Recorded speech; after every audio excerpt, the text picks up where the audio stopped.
Salve, salve, minha gente. Bom dia, boa tarde, boa noite. Tudo bem com vocês? Estamos no terceiro programa do podcast Bate-Papo Legal. E hoje eu tenho a honra de estar comigo aqui um convidado ilustríssimo, um grande amigo, grande músico, o Marco Abreu. Como é que você está, Marco Abreu? Tudo bem? Bem, graças a Deus. Posso continuar chamando você de Marcão? Com certeza. Então tá bom. Olha só, eu vou resumir a bio do Marcão, porque esse homem tem uma carreira muito bonita, muito extensa e que precisa de um podcast aqui para poder falar. Marco Abreu é saxofonista, clarinetista, compositor e educador musical, com mais de 4 décadas de trajetória. Iniciou sua formação na Guarda Mirim de Piracicaba e aprofundou seus estudos no Conservatório de Tatuí, passando por orquestras, big bands e palcos ao lado dos grandes nomes da música popular brasileira. Autor de songbooks, métodos de saxofone e diversos discos, é também fundador e regente da Big Band Pirajazz, além de ter liderado grupos como Saxanagem, Saxomaníaco e Metais na Gafieira. Como professor, formou gerações de músicos na prática da música popular. É um artista completo, né? Dedicado a preservar, ensinar e reinventar a linguagem dos sopros no Brasil. Marcão, eu quero começar fazendo uma pergunta para você. Quem é o Marcão? Quem é o Marcão antes da sua consolidação da música? Aquele menino na Guarda Mirim. Quem era o Marcão antes disso? Eu acho que era o garoto cheio de sonhos, né? Mas que via tudo inviabilizado pela própria situação, né? Pela falta de condições financeiras e do meio que eu vi, né? Que não possibilitava com que se tivesse sonhos, né? Então, uma paixão tremenda por aquilo que se fazia e sonhos de tentar fazer diferente, né? Porque eu via as coisas de uma forma muito linear, porque não tinha uma referência para olhar aqui e falar assim, pô, tá se fazendo isso, né? Então você sonhava, mas você não tinha uma referência que você pudesse se espelhar e falar assim, eu vou fazer igual esse cara. Então você teve que tentar ser esse cara para ser referência para outros, porque você não teve essa referência de estar olhando para outros e tentar copiar, né? E nessa época você já tocava? Você já tinha contato com o instrumento antes da Guarda Mirim? Não, eu gostava muito. Eu me lembro que os desenhos animados tinha muita trilha sonora com instrumentos, né? E eu gostava muito, mas eu achava que era impossível, que música era uma coisa muito distante para mim, tentar entender o significado das notinhas, valores, as posições que elas se localizavam na pauta. Então eu demorei até para me inscrever, porque eu achava que eu não tinha condições, né? Eu achava que o meu complexo de inferioridade era tanto que eu achava que isso não era para mim, né? Olha, que coisa interessante. E isso foi aqui em Piracicaba, claro, o Guarda Mirim aqui em Piracicaba, sim, né? Guarda Mirim em 78, 79, por aí. Olha só. E quem te inspirou, assim, a ter interesse em estudar música? Tem alguma pessoa que você possa... Olha, quando eu, assistindo um programa de TV, eu vi o Altamiro tocar, eu nem sabia o que era choro, né? Mas eu vi o Altamiro tocar, eu já fui correndo tentar uma bolsa na escola de música e não conseguia a bolsa. Daí eu peguei e falei, bom, então deixa eu estudar um outro instrumento, né? Daí eu peguei e na guardinha não tinha flauta transversal na época, tinha clarineta, né? Daí eu fui pela clarineta e foi uma feliz escolha, né? Eu acho que Daí a clarineta me aproximou mais do choro, apesar que eu sempre gostei da música erudita também, né, dos concertos, né, mas eu daí comecei a ter um interesse pelo jazz, né, pelos clarinetistas do jazz, né, tanto do jazz tradicional, mas já voltado já para a sonoridade das big bands, né, de Art Shaw, Benny Goodman e outros clarinetistas que também dobravam com o saxofone, né? Olha só, isso na Guarda Mirim, a formação dos músicos eram por partituras e... Sim, tudo, tocando os dobrados, né, as marchas, né, que na verdade as apresentações eram solicitadas quando tinha alguma festividade ou algum evento municipal, então a banda ia para hastear a bandeira, aquelas coisas, né, solenidades cívicas mesmo, né. Então, ali era o pontapé para poder começar a ouvir Tabajara, começar a ouvir os discos do Paulo Moura, olha né? isso. O Berdan Magalhães com a Black Hill, né? E principalmente, né, Pixinguinha e os Oito Batutas, né? Que eu acho que daí foi o que foi despertando mais ainda o gosto pela música popular brasileira, né? E tentar entender como que podia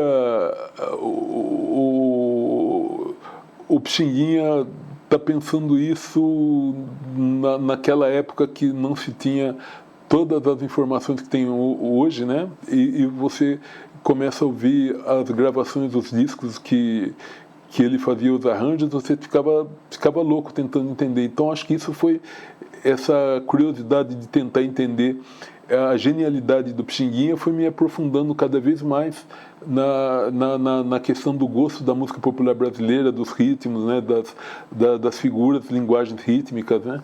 Que coisa boa. Nossa, que bom ouvir isso. Porque nós temos uma coisa em comum. Nós estudamos também no mesmo conservatório, que é o Conservatório de Tatuí. E como foi a sua passagem pelo Conservatório de Tatuí? E quais as portas que se abriram? Você sentiu que abriu portas quando você esteve lá?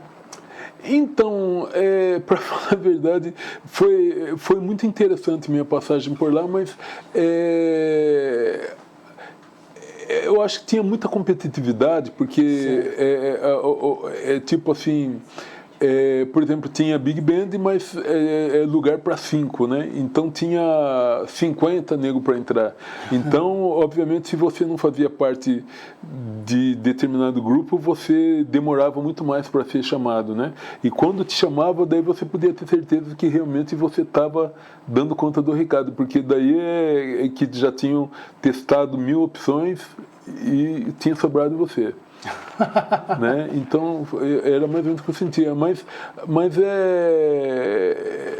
eu estava ali muito preocupado, focado em estudar, né? Então que eu não tinha muito essa encarnação, tipo, não, se rolar, rolou, se me chamarem para tocar, eu quero estar preparado, né? Porque o Procópio Ferreira era a minha, digamos assim, o meu Carnegie Hall na minha cabeça, certo, né? Você tocar ali naquele teatro ali do conservatório, para mim seria como se eu estivesse me apresentando nos maiores palcos do mundo, né? Mesmo que a sua plateia fosse formada pelos alunos, amigos seus, né? Olha só, você sabe que você está falando isso, eu estou lembrando dos concertos. Eu sinto que foi dos melhores e psicologicamente dos piores lugares do pior lugar que eu já toquei, porque eu ficava tão nervoso, porque eram só músicos, normalmente eram músicos que iam nos assistir, né? E o último concerto, eu tenho de contar essa curiosidade a você. Eu fazia música erudita, né? E já estava tocando popular. Então, numa audição de música clássica, eu só apresentei autores populares, improvisando e tudo mais. Isso deu uma repercussão negativa, né? apenas alguns, 3 ou 4 que eram do Jazz MPB, que é o outro curso, adoraram e ali formou opinião, porque não tinha curso de violão ainda popular, né, do conservatório. Mas assim, para mim era natural, eu queria fazer uma surpresa e foi um efeito negativo, né? Mas o teatro é um espaço, esse teatro é um dos teatros mais bonitos que tem, né? Pela acústica, né? Sim. Muitas gravações foram feitas lá, né? Agora, uma pergunta para você. Como foi o que te fez migrar da clarineta para o saxofone? Sim, como foi essa virada de chave? Na verdade, a clarineta, ela sempre vai estar comigo ainda, né? Mas acontece o seguinte, quando eu tive um hiato de 5 anos de música, né? Tive que parar para trabalhar, para ajudar a família, e na volta, juntando dinheiro para comprar um instrumento, eu ficava pensando, se eu comprar clarineta, vai ser para tocar onde? E o saxofone tinha já os conjuntinhos de baile que você teria a possibilidade, então daí eu tive que fazer a opção dolorida, né, porque eu adorava a clarineta, mas o saxofone também era algo que poderia me abrir portas, né, e depois, quando juntei os dois, foi aí que eu comecei a tocar em big bands que exigia que, tocando saxofone barítono, geralmente você tinha que tocar clarineta também, então daí já acabou sendo um facilitador, né? Olha só. Tocando a clarineta, né? E a própria questão da leitura da clarineta, os compositores que escrevem para esse instrumento, eles não têm dó, né? Eles escrevem muita nota, saltos, né, intervalos e tal, e então você acaba ficando com um raciocínio rápido, né, para leitura e tal. Olha só, eu já te vi tocando clarineta e, aliás, você toca muito bem, né? Eu já teve uma oportunidade com a Pira Jazz que você tocou, eu lembro, mas foi uma vez única, né? E muda muito de um para o outro, além das dificuldades técnicas. Muda, mas sim, tem essas diferenças, né? Mas eu acho que é muito difícil, porque a questão, eu acho que é a questão da linguagem, né? Porque você tocar pensando exatamente nas mesmas frases no outro instrumento já não rola. Então, cada instrumento tem a sua característica, a sua região, a sua extensão. Então, tanto até o saxofone, do alto para o tenor, você toca pensando numa coisa, quando a execução, né, você começa a perceber que fala, pô, não rolou, né? Porque você está ainda incorporado com a sonoridade grave do tenor, né? E eu acredito que cada instrumento ele tem a sua peculiaridade, o tipo sutileza que você tem que usar em determinados momentos, né? A clarineta, por exemplo, é um instrumento que os graves dela, eu acho que são, e os médios são mais bonitos, né, mais cheios de tocar. E hoje tem uma escola mais erudita tocando popular, que é uma escola muito bonita, e antigamente nós tínhamos só como referência mesmo tocando popular, era o Severino Araújo, o Paulo Moura, que tinha também a sua particularidade, né? E a escola Abel Ferreira, do choro, que era uma linguagem até mais linear, né? O Paulo Moura ele passeava já entre o popular e o erudito, então, e o jazz, né? Então os discos dele já tinha o conteúdo jazzístico, né, de improvisação, influenciado pelo Charlie Parker, pelos outros gênios do saxofone. Então eu acredito que mas a clarineta, eu acredito que é um instrumento assim que é belíssimo, não é tão popular hoje como como outrora, né? Mas é um instrumento que eu acredito que ele soma muito dentro de uma formação instrumental, né? E tem solos clássicos que que vai ser tipo Rhapsody in Blue de Gershwin, Sim, por exemplo, o Moonlight Serenade, você ouve o solo, ou então você vê as gravações da Tabajara com o solo do Severino tocando desde baquianas brasileiras, solo de clarineta, tal, umas coisas assim fantásticas. Que bacana. Você estudou com grandes mestres importantes, né? Eu gostaria que você falasse sobre eles e qual o ensinamento que mais te marcou. Eu acho que assim, todos foram muito importantes, desde os que me ensinaram as primeiras notinhas na Guarda Mirim, né? Mas o Lambari, ele foi aquele que ele veio lapidando tudo aquilo que eu fazia e pegando mais pesado comigo, né? Tipo, não tinha... ele pegava um detalhe, assim, de repente ele dava uma cutucada, assim, que você ficava a semana inteira pensando naquilo que ele falou e tentando corrigir para não chegar na próxima aula, né? Tipo, ele não apalpava, digamos assim, ele dava a porrada e você tinha que se virar com aquilo. Era pesado às vezes, né, na forma dele colocar a coisa, mas você parava para pensar, falar, puxa vida, então eu estou tocando isso aqui errado há tanto tempo e agora que eu fui perceber e eu fiquei anos tocando isso aqui, achando que estava correto e fui ter essa sacada aqui agora com essa puxada que o cara me deu, né? Então, assim, realmente eu acho que ele veio para corrigir muitas coisas que eu fazia que por anos, né? E de repente com um toque dele assim ele conseguiu abrir uma outra visão do instrumento. Puxa vida, eu às vezes questiono se hoje é possível ensinar dessa forma, porque eu encaro isso como um sacerdócio, né? Tinham grandes mestres, o Lambari é de Tatuí, do Conservatório de Tatuí? Não, de São Paulo. São Paulo. Mas esses mestres da música, que são os professores, né? Mestres no intuito de ensinar e moldar o aluno, não conforme o que ele acha, mas sempre explorar o melhor do aluno, né? E eu lembro que na nossa época, você me corrige se eu estiver errado,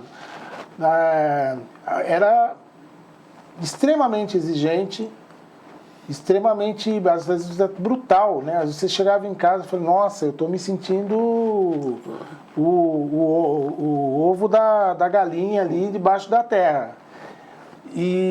Mas só que tinha um estímulo de você fazer durante a semana aquilo que era determinado para você chegar lá e não fazer feio, né? E você acha que hoje, você é um professor também aqui renomado, você acha que hoje dá para seguir esse modelo ainda? Hoje, como as pessoas estão muito sensíveis demais, então você tem que tomar um certo cuidado, mas eu ainda sou assim. Ah, que bom. Porque se eu mudar minha forma de ser, eu vou estar mudando minha essência, né? E eu acredito que eu pensava muito que nós tínhamos aqui uma escola que ela era assim, músicos em profusão, muita gente se formando, e com o tempo a gente foi percebendo que aquelas últimas gerações já não vai ter mais aquela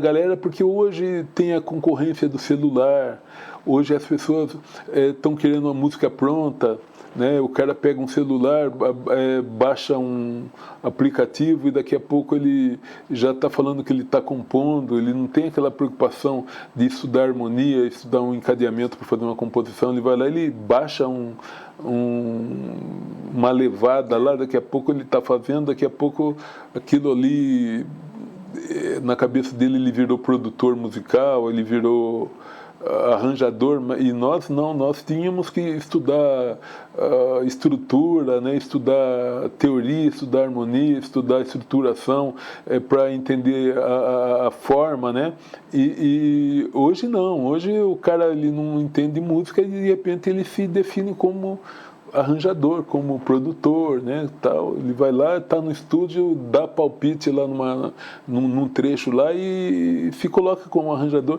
E nossa geração não teve que aprender o na raça, o no banco da escola ali, fazendo prova, fazendo COTEP, você lembra das COTEPs? Então, tipo, os testes para mudar de série com a banca lá sentada te olhando feio, né? Parecia tese de mestrado, né? Você ia tocar para passar para o segundo ano, tinha lá a banca inteira de professores lá olhando para você, dando nota e testando a sua resiliência, né? Aliás, a nota mínima era 7, não sei, abaixo de 7 era reprovado, né? E o engraçado que você citou essa coisa de nota 7, eu sempre dei aula muito voltada também para nós negros, né? Certo. E eu chamava os meninos e falava assim, você não pode ser menos, você não pode ser nota 7, você tem que ser nota 7,5, 7,3. Se você for nota 7 e tiver outro de pele e traços mais refinados, e ele tira 7, o lugar vai ser dele. Né? Então, eu sempre coloquei isso aí usando como referência essa coisa de Tatuí, né? Porque, na verdade, isso aí seria para a vida, né? Tipo, eu não vou mudar a minha forma de dar aula, mas eu vou cobrar que você tenha a nota 7,5 para você ter uma chance maior de ser inserido no meio.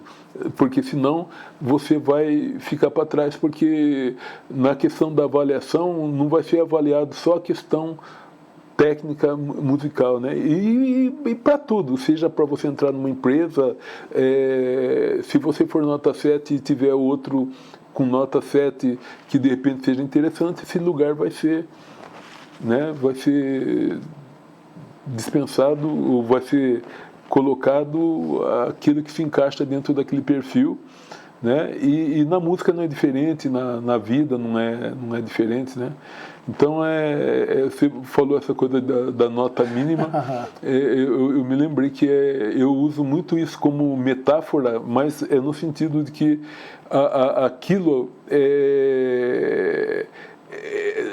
que queira um pouco mais, né? Sim, tipo, sim. A 7 dá para passar, mas por que não 7,5? Por que não 7,8? Por que não 8? Por que não 10, né? Por que não 10? Né? Então, isso que você falou realmente é uma coisa muito interessante que eu acabei levando para a vida, né? Eu não aceitava a nota 7. Eu também não. Eu falei, não. Às vezes eu tinha raiva de mim mesmo, né? Já fui reprovado 2 vezes no conservatório, mas por vagabundagem mesmo. Mas eu acredito que seja muito pela própria musicalidade. Às vezes você está procurando criar a sua linguagem e se desvencilha um pouco daquela questão acadêmica do conservatório, né? Foi isso mesmo. Estava na transição do erudito para o popular, né? E você fica... E aí acabei, né, me desprendendo, né, daquela área que eu gostava como ouvinte, mas como músico tocando, não era... Mas daí você junta toda aquela gama de informações que você teve do erudito e passa por popular, daí você começa a perceber por que você é esse músico que você é hoje, por causa exatamente dessa fusão da escola erudita, né, com a escola jazzística, com a escola da música popular brasileira. Obrigado. Isso aí faz a diferença. Então, eu vou aproveitar esse gancho para fazer uma outra pergunta, assim, que é um pouco mais íntima. Que a identidade negra teve influência na sua formação musical? Totalmente. E como você enxerga essa presença na sua trajetória? Olha, todos os meus heróis musicais são negros. Que legal. Né? Então, o que eu posso dizer para você é o seguinte, que quando eu falo do Pixinguinha, eu estou falando de uma santidade. Né? Daí você passa a Moacir Santos, né? E outros, que o Paulo Moura, assim, que foi o cara assim que mexeu com a minha cabeça de eu ir em show dele ao vivo, e eu cheguei em casa e não consegui dormir. O Paulo Moura, né, é negro de São José do Rio Preto, e eu já vi shows dele assim pessoalmente que então não tinha como, né? E agora, sem falar então Joe Coltrane, né, bicho, Charlie Parker, né? Os músicos que fizeram e moldaram a minha formação, não que eu não ouvia, né, até o Sadao Watanabe, japonês, eu curti bastante também, mas todos eles beberam da mesma fonte, que era da música negra, né, da música negra americana, né? Eu ouço muito hoje ainda Maceo Parker, né, que é da banda do James Brown, né? Então, assim, e sem falar, né, Heart and Fire, todas essas bandas. Nossa, que delícia de ouvir. Que até hoje isso aí está impregnado, assim, nos meus ouvidos, assim, que eu ouço. Mas, assim, a minha escola é baseada muito na obra do Pixinguinha, na concepção musical de orquestração do Pixinguinha, né? Quando eu comecei a escrever alguma coisa, compor, né, tentar compor, eu ficava pensando, né, tipo, o Pixinguinha escreveu, por exemplo, o Carinhoso, e tinha aquela coisa do choro, 3 partes, né? E o Carinhoso tem 2 partes só. E ele demorou 14 anos para ter coragem de mostrar para alguém, porque ele achava que não era. E eu acho que é o maior clássico dele até hoje, e não compunha. Daí eu compus um choro que ele não tem nem segunda parte, ele tem 32 compassos direto. Olha! Como se chama? Quando a Saudade Aperta. E eu também fiquei tempo, porque eu falava, só que eu não conseguia parar, e eu achava que não tinha como terminar ele com 16 compassos. Sério? Ele se estendia, né? Então, se voltasse, faltava uma parte. Então, eu concluí e deixei um espaço livre para improvisação, porque daí você vinha fazendo a sua releitura em cima do tema, né? Então, eu me lembrava do Pixinguinha, falava, puxa vida, mas o Pixinguinha fez esse choro aqui, daí eu cheguei a ver choro do Hermeto com 13 compassos, depois comecei a ver algumas coisas assim que com número ímpar, né? Eu falava, puxa vida,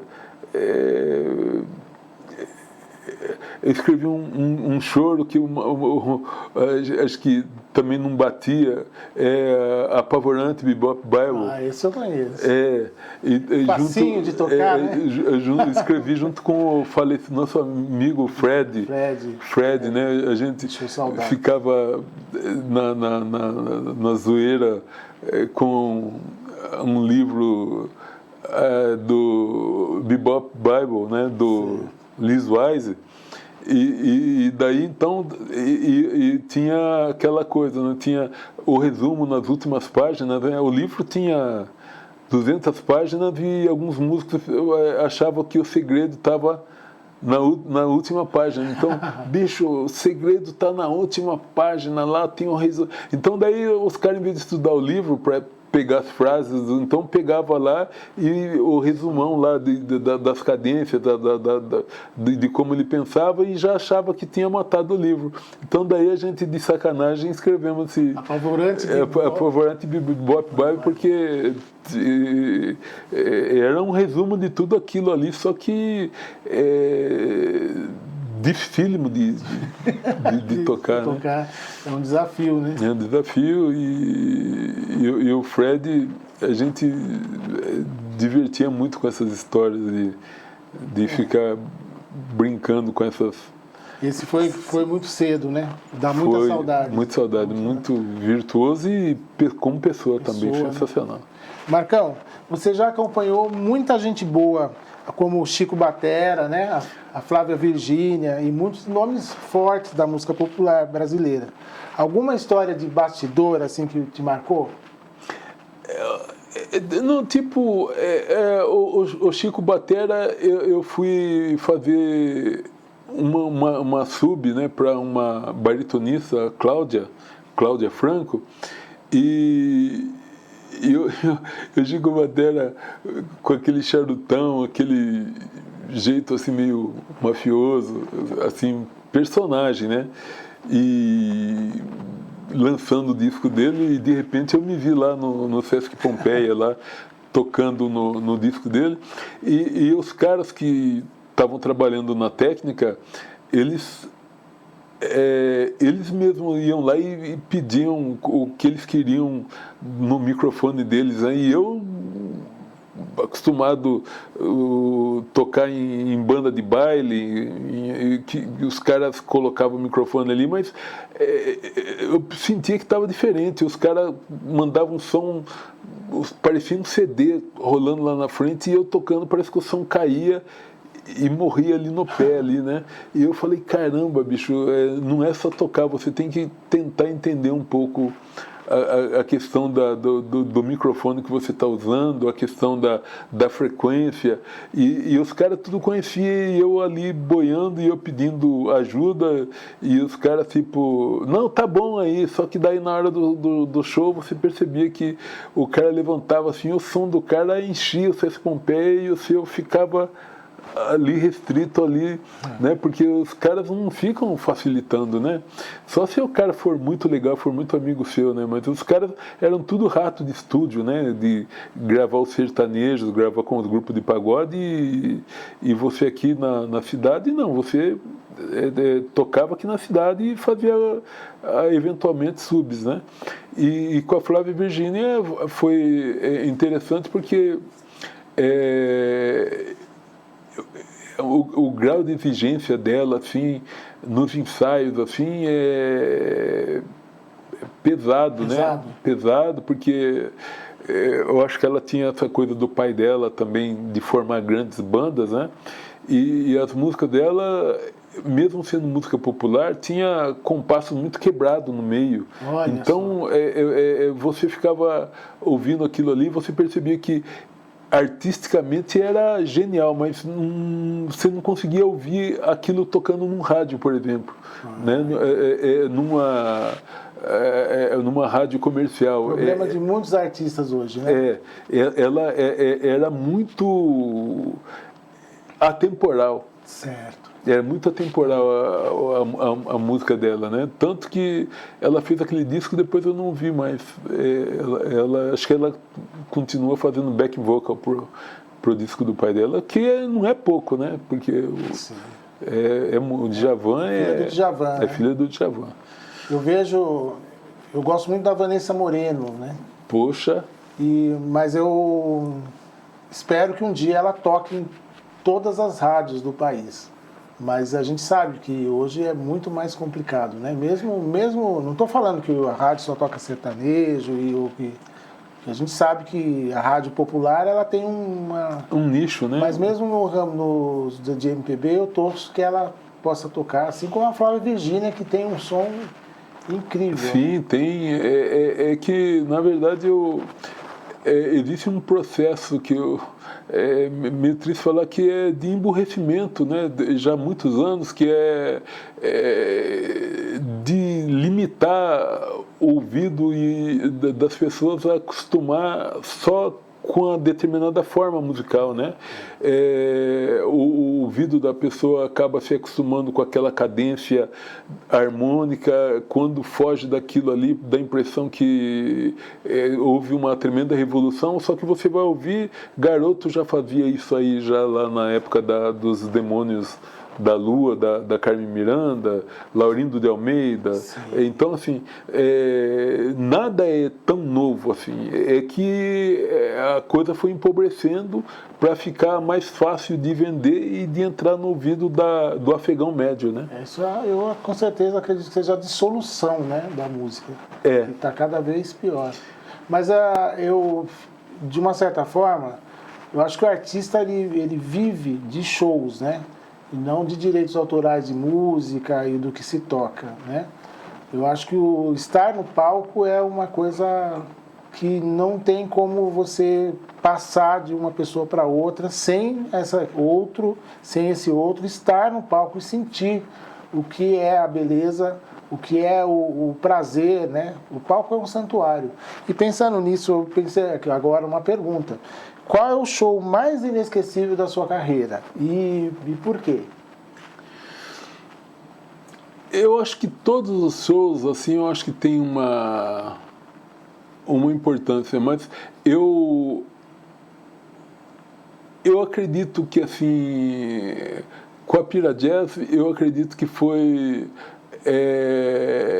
o tributo a Pixinguinha, que houve o lançamento dos arranjos originais do Pixinguinha. Que coisa boa! E nós fizemos esse show em 2012, as novas cores do arranjador, né? Olha então, tocando os arranjos originais do Pixinguinha e tendo que tocar com 3 violinos, quando na gravação original tinha um naipe de cordas ferrado tocando, e então tivemos que reduzir alguns instrumentos, mas mesmo assim nós conseguimos dar a cor dos arranjos originais do Pixinguinha. E eu tinha algumas músicas que saíram depois no segundo livro né, da coletânea promovida pelo Sesc, e eu escrevi algumas coisas também para voz também, que tinha voz no grupo, e alguns arranjos eram voltados só para a parte instrumental da época de ouro do rádio, né, da Rádio Tupi, da Rádio Nacional do Rio de Janeiro. Então, só ficar debruçado sobre aquele livro que só vinha as grades e ficar digitando linha por linha, caramba, foi um estudo do caramba, e eu acredito que isso que me marcou mais, que eu tive que me debruçar mais sobre a obra e também sobre a literatura, sobre a vida do Pixinguinha, para tentar entender o contexto do que a importância desse homem. Nossa. E porque eu acredito que a música brasileira se divide entre antes e depois dele. Né? Eu acredito que tudo o que acontece, se não tivesse tido esse homem aí, eu acho que não teria acontecido, porque eu acho que ele foi a mola, sabe, propulsora de tudo que veio acontecer de bom na música brasileira, tipo Radamés, e sem falar as próprias ideias do saxofone tenor fazendo os baixos do violão de 7 cordas, e fazendo aquela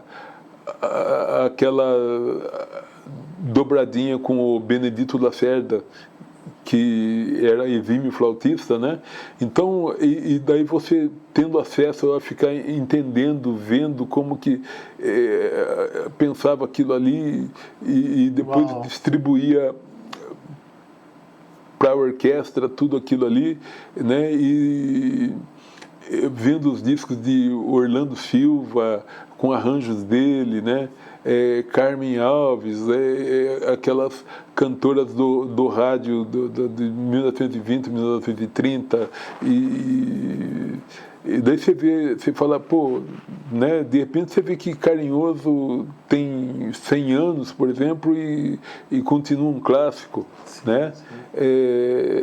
Daí você pega, por exemplo, Ingênuo, eu acho uma das linda demais, né? As músicas dele até mais lentas, que não exigia aquele virtuosismo todo para tocar, né? Cinco Companheiros, eu acho linda demais. Então, toda essa obra dele, eu acho que influenciou todos os que vieram depois, né? Inclusive o Moacir, que eu cito muito, né? O Moacir Santos. Eu acho que o Pixinguinha é o pai mesmo, né? É o São Pixinguinha, como é colocado, porque realmente é um divisor. Eu acho que até o Hermeto, se você parar para ver assim, se tivemos um Hermeto Pascoal foi porque tivemos um Pixinguinha. Aliás, dizem que o Pixinguinha era uma pessoa extremamente humilde, né? Aliás, a música Lamento tem uma história, né? Uma história que ele foi receber um prêmio, eu não sei se é bem isso, foi receber um prêmio no Hotel Copacabana. Ele tinha recém-chegado da França, né? E foi barrado na porta e alguém disse, negro, é só lá pela porta de trás. Aí a gente sabe que no Hotel Copacabana, o tanto que tem que andar para chegar nas costas do hotel, né? Na parte de trás do hotel. E dali ele compôs o Choro Lamento, né? E eu aproveitando esse gancho para fazer uma pergunta mais íntima. Como é para você ser um músico negro atuando em Piracicaba? Olha, legal. Eu acho assim que Piracicaba é notoriamente uma cidade racista, uma cidade que foi historicamente, tipo, alguns bairros não tinham acesso a frequentar outros bairros. E eu acredito que isso ainda... Só que, digamos assim, nós que fazemos a arte, ainda nós temos a sorte, digamos assim, de também o fato da qualidade daquilo que nós apresentamos, isso não chega para a gente de uma forma muito direta, é muito sutil, né? Então, eu procuro levar a minha música e filtrar, porque senão eu vou ficar louco, eu vou deixar de produzir, né? Se eu ficar encanado que eu não vou poder chegar em tal lugar, porque ou então que tal porta não abriu para mim, porque eu sou por causa da cor da minha pele, eu sei que tem. Eu não sou nenhum ingênuo, não sou marinheiro de primeira viagem. Só que o que eu procuro fazer? Eu procuro, se eu não conseguir entrar por isso aí, eu vou aperfeiçoar mais aquilo que eu estou fazendo e eu vou entrar através da qualidade daquilo que eu vou fazer, porque eu vou dar o meu 10 sempre. Tipo, não foi suficiente para entrar, então o quesito que foi avaliado foi isso aí, então eu vou pegar isso aí, eu vou transformar isso aí, eu vou transformar ele em algo muito maior e as pessoas vão ter que falar assim, pô, mas não tem como não deixar esse cara entrar aqui. Isso aí. Né? Porque, na verdade, assim, nós sabemos que às vezes entra a questão de um jogador de futebol, né? Não gostam do jogador de futebol, gostam do que ele faz e do que ele representa. Isso. Né? Então, nós também, se nós formos medíocres naquilo que nós nos propomos a fazer, as portas não vão se abrir, né? Então, não gostam de nós, gostam do que nós fazemos. Então, para que continuem a gostar demais, a gente tem que fazer o quê? Fazer com que os nossos irmãos continuem com orgulho do que nós fazemos. Perfeito. E que possam também frequentar os espaços que nós estamos tocando, porque nós estamos ali como representantes deles. Quando eles vão lá, eles olham, eles ficam orgulhosos de estar vendo que um irmão dele está se destacando ali. Pelo menos eu espero que seja dessa forma. Porque, na verdade, não foi fácil você chegar até ali e estar sendo aplaudido por aquela massa que é considerada racista.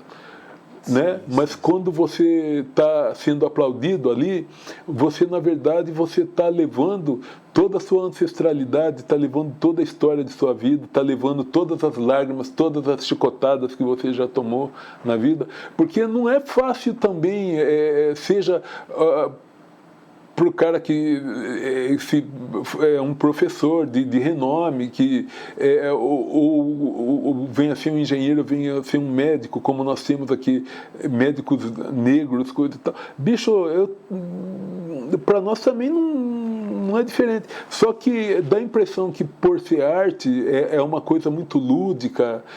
Então, tipo assim, qualquer um pode tocar. Não, nós já temos uma musicalidade implícita, então. E não é assim. Não é assim.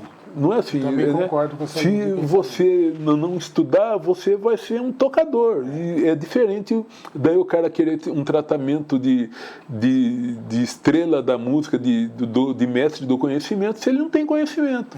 Né? Então, assim, eu sei que compactuamos essa mesma ideia, porque a gente sempre primou em tentar estudar e formar pessoas, né? E para formar pessoas, no mínimo a gente tem que botar na cabeça dele que, se ele quiser conseguir alguma coisa, ele vai ter que ralar. Né? Então, agora, que existe, com certeza, né? Mas, assim,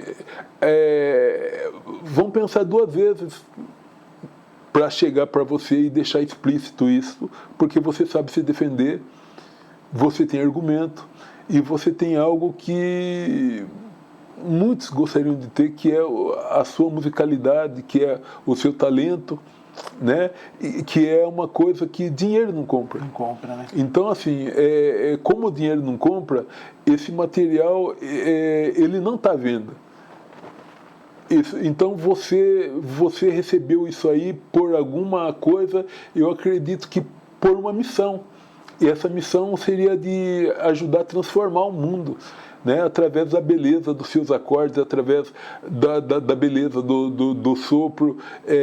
Você nivela um pouco mais a sociedade quando você pega e você faz aquilo que você faz com a perfeição que você se propôs a fazer, mas para isso você teve que pagar um preço. Sim. Né? E aí que tá. Quem não estiver disposto a pagar o preço vai ter que ficar chorando num canto, apontando isso e aquilo, porque não é de agora. Você citou Pixinguinha. Então, quantos anos Pixinguinha morreu? Pixinguinha já morreu há mais de 50 anos. 50 anos, sem Pixinguinha. Então, ele, que era um gênio, sofria isso, né? Eu acredito que não ia ser diferente. Fala que hoje não existe isso, que você vai tocar num lugar e as pessoas... Já aconteceu de eu ir tocar em lugares, né? Tipo no Sul, que eu ouvi o diretor social conversando, falando que, olha, aqui nós temos por norma, nosso clube não tem, nosso quadro associativo não tem negros. Então, quando nós contratamos aqui Jair Rodrigues, Emílio Santiago, tem uma porta lá no fundo que o cara vem, ele entra por lá, sobe no palco, do palco ele sai no camarim e não se mistura com o público, já vai. Tipo assim, ele não está aqui para se misturar com o nosso público. O nosso público, eu ouvi isso aí, ou então um clube de São Paulo que ligou para o escritório do maestro e falou, viu, vocês têm agenda dia tal? Não, podemos saber. Viu, nós queremos um piano branco. Puxa vida. Um piano branco. Daí o maestro pegou e falou, não, então tudo bem, nós alugamos um piano branco e levamos um piano branco. Daí a pessoa liga depois, em seguida, fala assim, viu,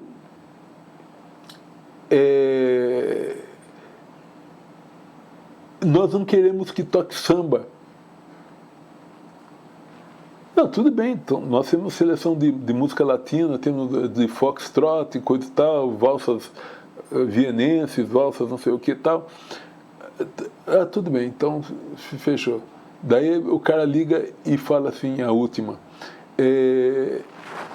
viu, outra coisa, não queremos também músicos negros no palco. Só que isso era numa época que não tinha como gravar. E ele pegou, não tinha essa tecnologia de celular. Ele chegou para mim e falou, Marcão, deixamos de fechar um trabalho porque eu falei que tinha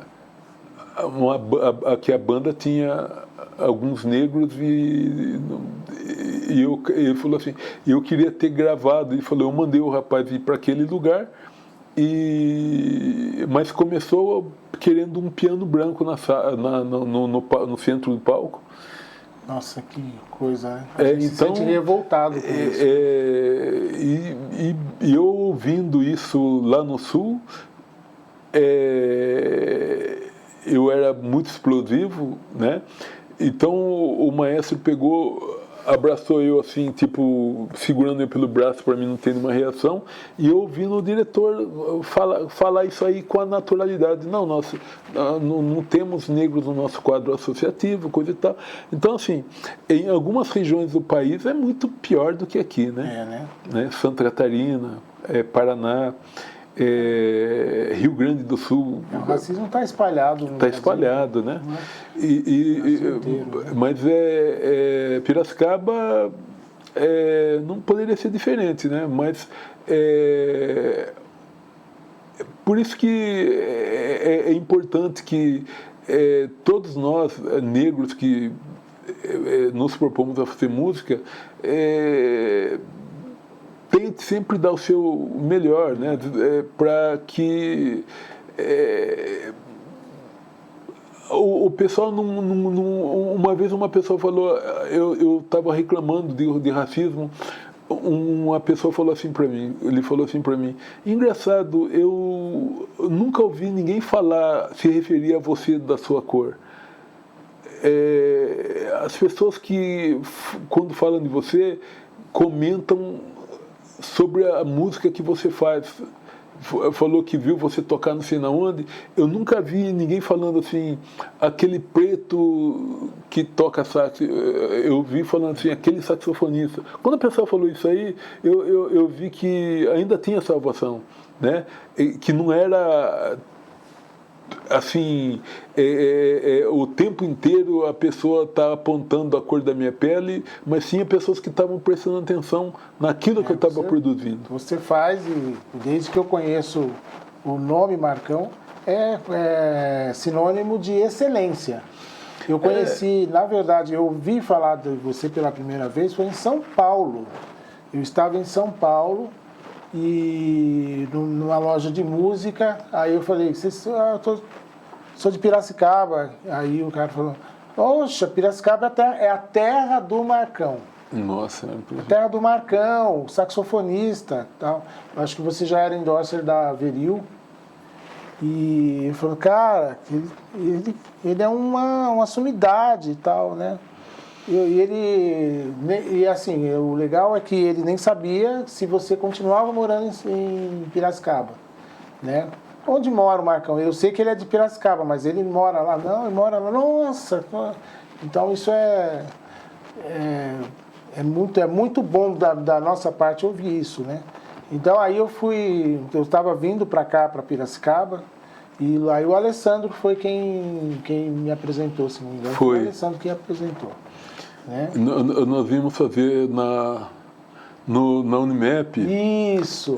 Uma apresentação dentro de uma classe lá do curso de comunicação, rádio e TV. Isso. Daí eu falei, legal tá vindo aí, coisa e tal, vamos tocar tudo junto. Daí nós juntamos lá e fizemos lá umas coisas lá. Com o Fred, né? Com o Fred, tava o Fred. Agora eu tô aqui pensando, né? Marcão, você é maestro, eu sei que você não gosta de ser chamado de maestro, mas eu vou insistir. É que nos bastidores, gente, ele falou, não, maestro eu não sou, por conta da formação e tal, mas vamos pensar como mestre, tá? Já que posso dizer assim. Mas você é compositor de choro, e arranjador e produtor. Como compositor, como que é o processo de criação? Olha, eu sou, como se diz, compositor bissexto. Eu acho que talvez eu seja um pouco preguiçoso. Eu escrevo aquilo que eu acredito, né? Então,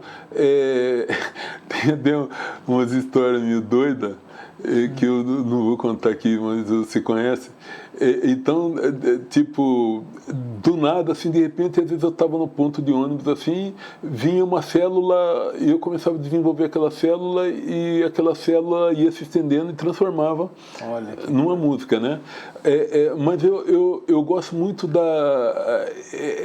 aquela coisa de repetição de motivos. Se você pega, por exemplo, a música do Pixinguinha, por exemplo, você vê que as células, e o choro em geral, ele tem uma sequência de repetição de... Você pega, por exemplo, Proeza de Solon. Certo. Então ele tem, né? Então você vê que o choro, na verdade, o samba, ele tem muito essa coisa de pergunta e resposta. Certo. Então, tanto para compor e para escrever, eu penso muito nisso. Por exemplo, tal naipe está fazendo tal pergunta, enquanto os mais graves estão respondendo, né? E a cozinha também está acentuando junto com determinados instrumentos, que eu acho que mas eu procuro escrever aquilo que eu sinto, né? Por exemplo, às vezes, assim, de sacanagem, você faz uma brincadeira com alguma música, faz algum nome assim meio estranho, mas às vezes para você tem sentido, né? A pessoa fala, mas que música é essa? É tipo uma música chamada Noite de Sábado, a pessoa falou, viu, mas o que passou na sua cabeça para você escrever uma música chamada Noite de Sábado? Eu falei, é exatamente isso, eu não tinha nada para fazer num sábado, acabou saindo ela. Mas eu penso muito mais eu penso muito mais na melodia do que na harmonia, né? A harmonia, geralmente, eu acabo sempre pedindo para um músico, como já pedi para você várias vezes, assim, para você dar uma revisada, para você harmonizar, porque eu acredito que vai conseguir extrair muito melhor daquilo que eu tentei colocar na melodia, né? A mesma coisa com Samuel Gustinelli, mesmo as músicas minhas que já tinha sido cifradas, ele deu uma outra visão e depois acho que acabou gravando aqui mesmo no seu estúdio o Songbook, né? Ah, verdade. Junto com, acho que estava Fernando Nogueira, estava o Maicon, o Marquinhos, e então o Songbook foi Meus Choros, né? Foi gravado aqui no seu estúdio. Olha só, que lembrança boa. Que lembrança boa. Eu não vinha nas gravações, né? Porque os horários que eles conseguiam vir gravar, eu não, acho que eu já estava de bode. Eles gravavam nos horários assim que eram incompatíveis. Daí o Samuel me mandava. Então daí as músicas que o choro lá, Negro Eloy e seu trombone, quando eu escrevi aquele choro, eu via o Eloy assim, totalmente tranquilo. Eu falei assim, eu vou escrever um choro para desafiar ele a pegar esse trombone e estudar, né? Porque eu criei dificuldades ali que eu falei, vamos ver, né? Eu quero ver. Daí um belo dia ele pegou, ele ligou, falou, viu, posso dar uma passada na sua casa? Aí eu falei, pode. Falou, eu queria que você ouvisse eu tocar o choro lá que você me fez, tá? O Negro Eloy, seu trombone. Daí ele chegou lá em casa, aí começou a tocar e eu fiquei acompanhando nota por nota, não errou nenhuma. Tocou tudo. Aliás, tocou tudo. Ficou no disco dele, né? Ficou no disco dele. Daí eu fiquei ouvindo. Daí quando eu ouvi a gravação, aquela levada de meio de choro partido alto no começo que ficou ali, eu falei, mas foi exatamente o que eu pensei, porque na verdade aquela música, a introdução dela tinha sido começada eu tenho muita música não terminada, né? Tem muito que começa e não termina, e essa era uma delas. Daí eu peguei e falei assim, vou pegar aquela música lá, ela tem cara de sonoridade de trombone, e vou dificultar na segunda e na terceira parte para forçar o Eloy. Daí o Eloy chegou tocando tudo lá, eu falei, meu Deus do céu, eu falei, não é com o homem tocou mesmo. Mas foi uma provocação, né? Legal. E ele pegou, foi lá e detonou com a música, assim, sabe? Foi muito, muito legal. Piracicaba tem uma banda que causou grande impacto, não só em Piracicaba, mas na região, que é a Pira Jazz Big Band. Ah, sim. Né? E eu queria que você contasse um pouquinho quantos anos de história tem a Big Band. A Big Band tem 28 anos de atividade, começou, na verdade, em 97, né? Em 97, aqui em Piracicaba rolava uma jam fest nos bares, né? E só eu de sopro tocava, né? E daí eu comecei a chamar alguns músicos para ir tocar uma música comigo. Eu falei, vamos tocar. Daqui a pouco o palco estava apertado com aquele tanto de músico, né?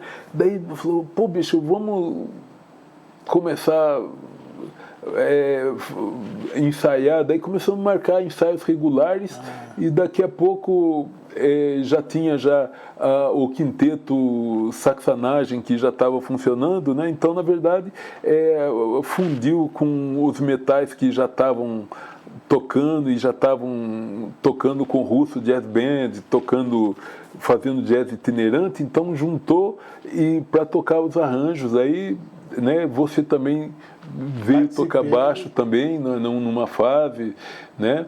E daí foi surgindo a ideia de se chamar cantores, se chamar alguns instrumentistas para fazer participação especial como solista, né? E daí chegou a fazer também show, acho que 2 shows junto com o Hot Club, né? Juntou com o Hot Club e foi muito interessante também. E eu acredito que quase todos os cantores da cidade também fizeram alguma participação com a Pira Jazz, né? E o circuito Sesc, assim, chegamos a fazer bastante Sesc em São Paulo, né? Ipiranga, Sesc do Carmo, Sesc Vila Mariana, Pompeia, né? São Carlos, Campinas. Então, era uma fase que que eu acredito que culturalmente estava mais rico a questão de produção do Sesc, assim, que não ficava preocupado tanto com quantos integrantes tinha, né? O pessoal estava querendo o projeto, né? E nós tínhamos o projeto, né? E hoje você tem o projeto, mas tudo ficou reduzido a quantas pessoas tem? Então coloca isso na ponta do lápis, né? Acaba dificultando, né? Emissão de nota, isso e aquilo, tal. Mas eu acredito que foi um aprendizado para todo mundo. Para mim continua sendo até hoje, por isso que eu insisto. Quando eu deixo de estar presente ali, eu sinto que eu perco um pouco o estímulo, porque o que me estimula é pegar um arranjo complexo e tentar dissecá-lo estudando de forma coletiva, e na semana seguinte para a gente já é outro desafio. Pega de novo aquela música lá, vamos pegar aquele trecho que não saiu, coisa e tal. Vamos pensar numa abertura para o show, vamos pensar. Então, é tudo esse movimento que me faz assim acreditar que ainda vale a pena. Que maravilha, como é bom ouvir isso. O projeto Sons de Gafieira, ele tem a ver com a Pira Jazz Band? Tem, na verdade, assim, o Metais na Gafieira... É Metais, desculpa. Isso, Metais não. O Metais na Gafieira, ele já existe também há muitos anos. Quando não era possível contratar a Big Band completa, então eu reduzia a banda e levava uma parte dela, né? Então daí, para não usar o mesmo nome e gerar ciumeira nos músicos que não estavam junto, não, mas como a Pira Jazz vai tocar e eu não tô? Então eu usava essa alcunha, né, de Metais na Gafieira, e com um repertório voltado mais para a questão do samba, do choro, e sendo que a Pira Jazz já é um repertório mais abrangente, tocava desde música para... E daí começamos também a tocar fora o samba e os choros, né, de gafieira. Começamos a tocar standard de jazz também, só que com uma formação de combo. Certo. Né? Às vezes, assim, para caber num determinado espaço físico, né? Mas soa tão bem quanto, né? É que há 28 anos de história não dá para se jogar no lixo, né? Então você... mas para mim são dois filhos que eu adoro, que é a Pira Jazz e o Metais na Gafieira, que são...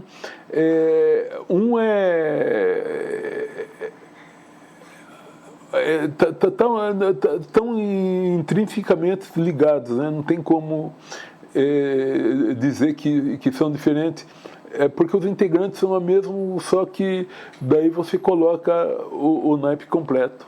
Que maravilha. Marcão, nós estamos chegando ao final da nossa entrevista e eu gostaria de saber, tem algum projeto aí que você está desenvolvendo hoje que você queira contar pra gente? Olha, o primeiro projeto é cuidar da minha saúde, que eu tenho passado por um processo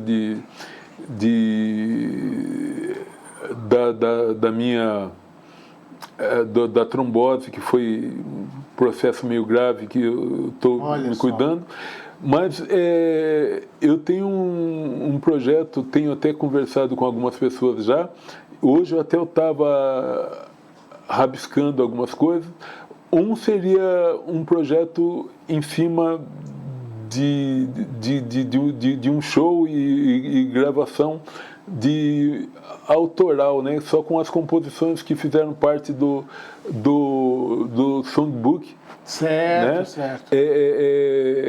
Mostrando mais essa vertente também de compositor e que já tem os arranjos feitos, né? Que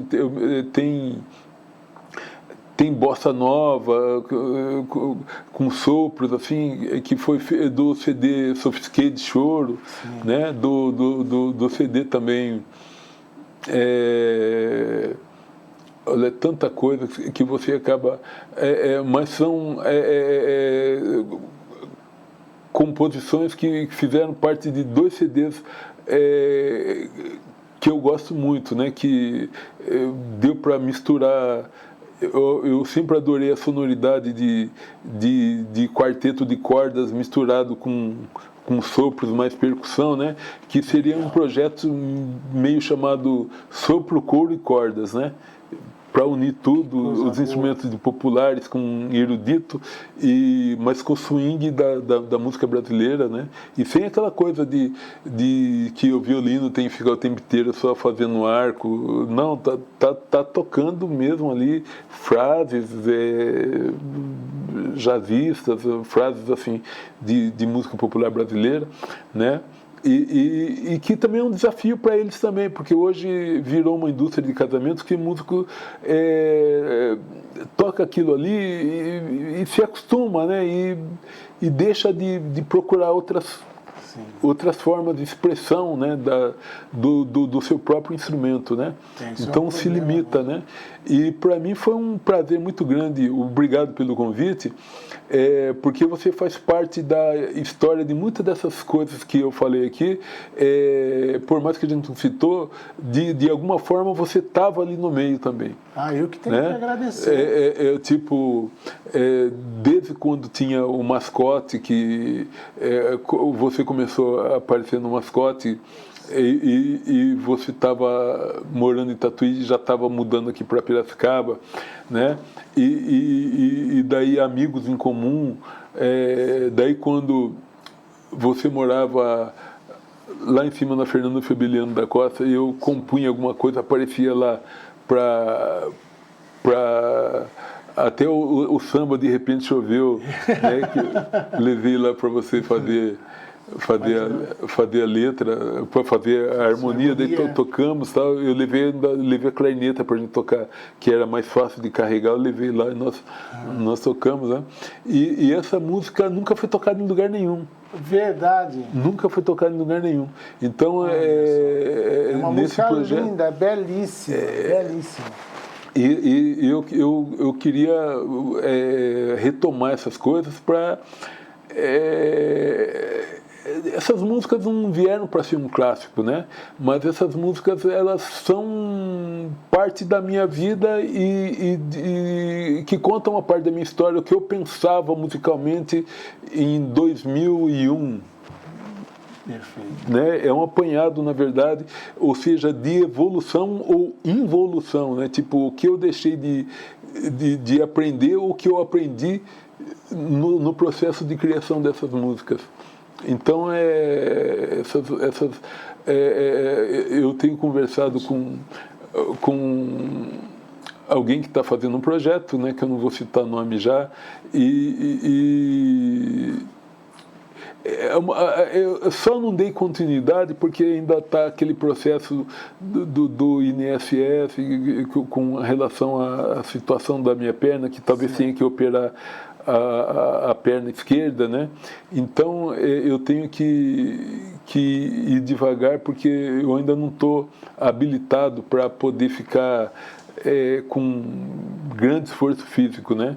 Então a gente tem que fazer as coisas de acordo, mas priorizando sempre a saúde e o bem-estar, né? Sim. Porque muitas pessoas dependem que você esteja bem para que as coisas possam fluir. Eu estou torcendo para que você se recupere rapidamente e que é uma grande honra. Isso aí é até redundante falar aqui, mas é uma grande honra receber você na nossa casa aqui. Opa, eu que agradeço. Eu quero te fazer a última pergunta. Na sua concepção, o que é arte? A arte, para mim, é uma... Eu vejo tudo, para mim a arte não é, às vezes o cara, ele é músico, ele acha que só aquilo eu estou vendo arte para tudo quanto é lado aqui. Legal. Né? Eu estou vendo arte aqui, eu estou vendo arte aqui, né? Nesse copo, eu estou vendo arte aqui, eu estou vendo arte ali. Eu tô vendo, então, para mim, a arte eu acho que é o que move e que transforma esse mundo nosso cinza, que dá cor à vida, né? E a música é um dos elementos que fazem parte disso, né? Mas a arte é difícil você falar de arte classificando só tipo, eu gosto de literatura, então literatura para mim é arte, né? Então para mim a literatura tem sons, né? É só você pegar uma música do Chico, você lê, aquilo ali não é uma letra de música, aquilo ali é literatura, né? Então, você pega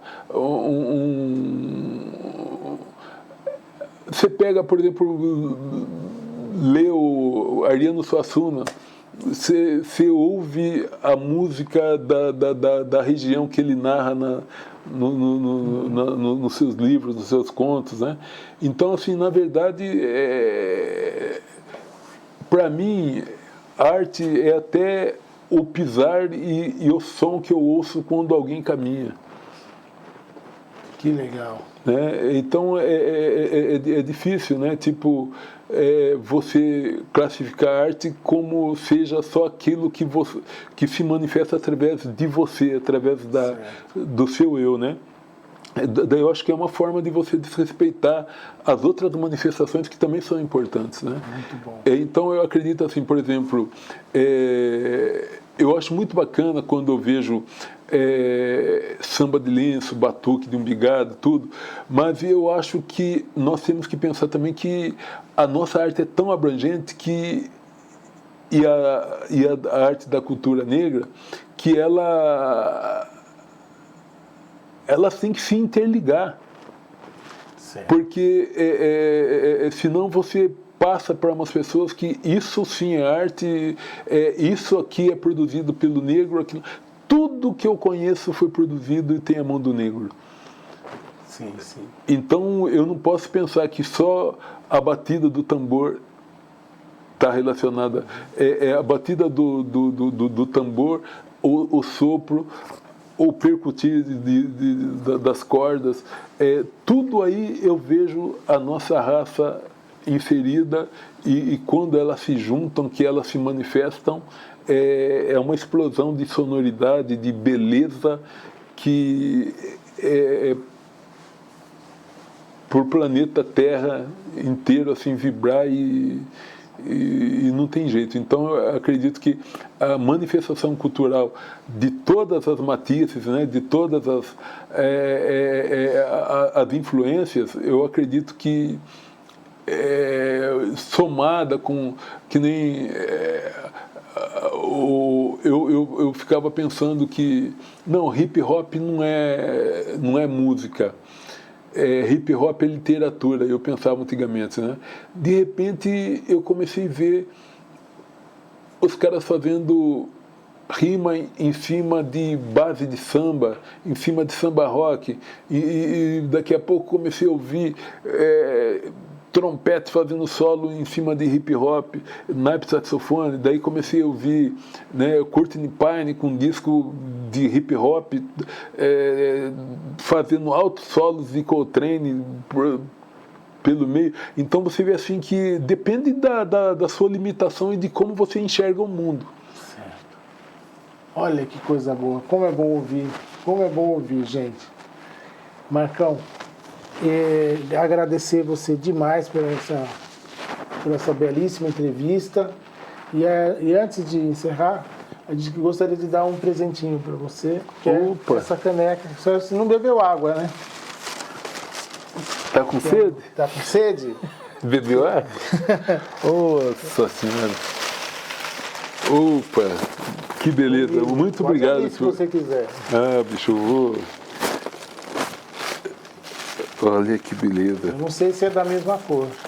Ah, mas de graça tem injeção na testa.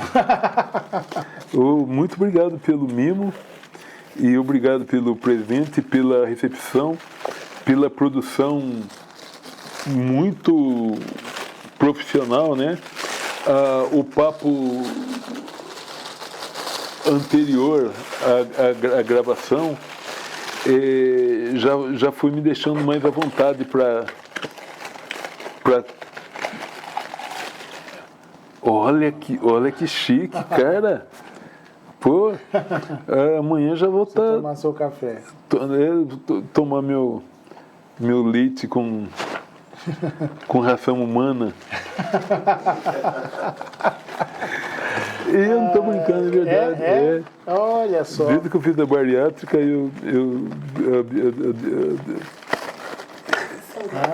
que legal. São suplementos. É isso, junto com o Centrum. Que máximo. Olha, muito obrigado mesmo pelo presente, pela presença, né? E pela amizade e pelas palavras carinhosas, porque tem um momento da sua vida que você está um pouco fraco, assim, pelas porradas da vida, e é importante, às vezes, você conversar com pessoas que te fazem lembrar quem você é. E hoje você me fez me lembrar quem eu sou em muitos momentos que eu havia me esquecido. Puxa vida, que coisa. E é um presente, foi um presente que você me deu. Nossa, bicho. Um presente você aqui. Já fazia muito tempo que a gente não se falava. Encontramos uma vez lá no Entre Cortes, depois nunca mais, né? Mas é o que eu estou falando, né? Que às vezes assim tem muito aquela coisa assim, fulano é difícil, né? Não é que fulano é difícil, é que as pessoas não querem ouvir nada que seja contraditório, né? E eu acho que para a gente crescer é necessário que haja o embate, né? Que haja a discordância e que haja também eu vou sair daqui hoje com algumas informações da sua vida que eu não tinha, que você no meio do parlamento você citou, e com certeza todas essas coisas também vão fazer parte do meu imaginário também. Puxa, né? Com o Paulinho, né? Epa. Com a Bia. Com a Bia, né? Então, assim, na verdade é importante isso, você estar pedra que não rola não cria limbo, né? Não cria limbo. É um samba. Pedra que não rola não cria limbo. Essa é boa. Muito boa. Muito bem, gente. Muito obrigado pela presença de vocês que estão assistindo. Agradeço demais e até o próximo programa. Eu que agradeço.